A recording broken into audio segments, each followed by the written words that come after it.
Hello and good evening. This is Sandy Golson coming at you from SG3 Communications and coming at you from the SG3Com blog. And one of the topics that I really wanted to touch on that is one that I think is really underrated with many social media managers, and that's knowing your audience. And a lot of times, what happens is that social media managers, new ones, you want to jump right into it. You want to get your social media program started. You want to get going on this new platform. You got these big dreams, big hopes, big plans, but sometimes those big dreams, those big hopes, and big plans do not include an analysis of what your audience is going to be. And so that was one of the reasons why I came with this blog, and actually one of the early blogs that I wrote for my company, which is SG3 Communications, which you can find at sg3com.com, sg3com.com. And I wanted to talk about it because a lot of times we don't take the time to really learn what our audience is on the front end. And because we don't learn what our audience is on the front end, we're not able to craft our messaging to fit what the audience is. We don't know who the audience is.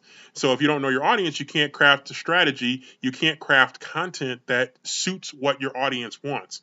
And so it's very important that people understand what the audience is and what the audience wants. And part of that is understanding your strategy. And so as I jump into this blog, I'll give you a little bit of what the post talks about in terms of social media being spontaneous. And we live it and breathe it 24/7. We truly do. And everybody is connected in ways that's very different than what it was 20, 30 years ago. 30 years ago, certainly before the internet as we knew it, and even 20 years ago before the internet as we know it today. And so it's really important with so many people on social media and our audiences have so many things thrown at them on a daily basis. It's really important that you be as specific as possible in terms of understanding your audience, what they want, when they want, how they want it. Your audience may prefer Facebook, but then again, maybe not. Facebook's demographics have changed, so maybe your audience is a little bit younger. Perhaps they prefer Instagram or they prefer Snapchat or they prefer Twitter.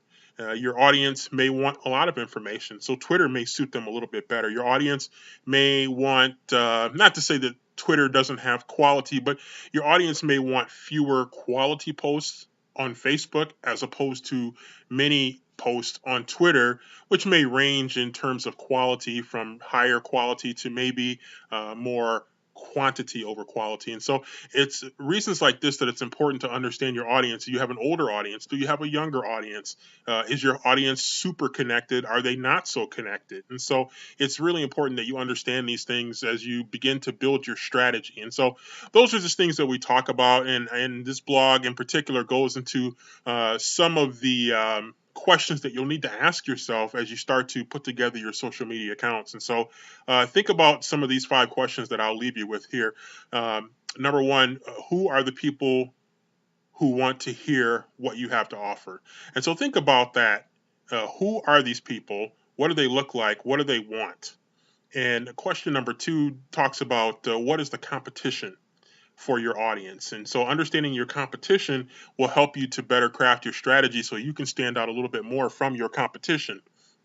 And now, if you do have competitors, where are there opportunities for collaboration? Are they true competitors? Or are you competing within your brand? So, for example, I work at a university, and we may have people within our university that are competing against each other when perhaps they could work together. One of the other questions I have down here is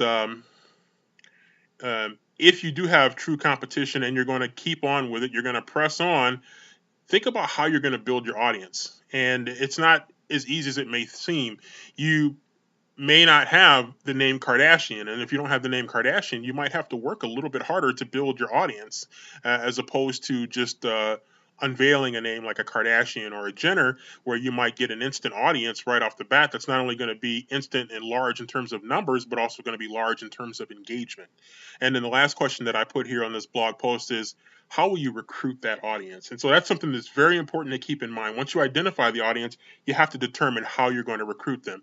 So these are a few principles that I outlined here in this particular blog, helping you understand the importance of understanding your audience as you begin to craft your social media strategy. And so more blogs like this coming up that we'll discuss in the future on the SG3Com blog. And so, again, check out the website, sg3comm.com, sg3comm.com, and you can find the SG3Com blog in the top left corner of the website. So, encourage you to check that out. Also, encourage you to sign up for our newsletter and to check out the resources that we have to offer at SG3 Communications. Until then, thank you for listening in, and please hit the subscribe button on YouTube, and we look forward to hearing from you.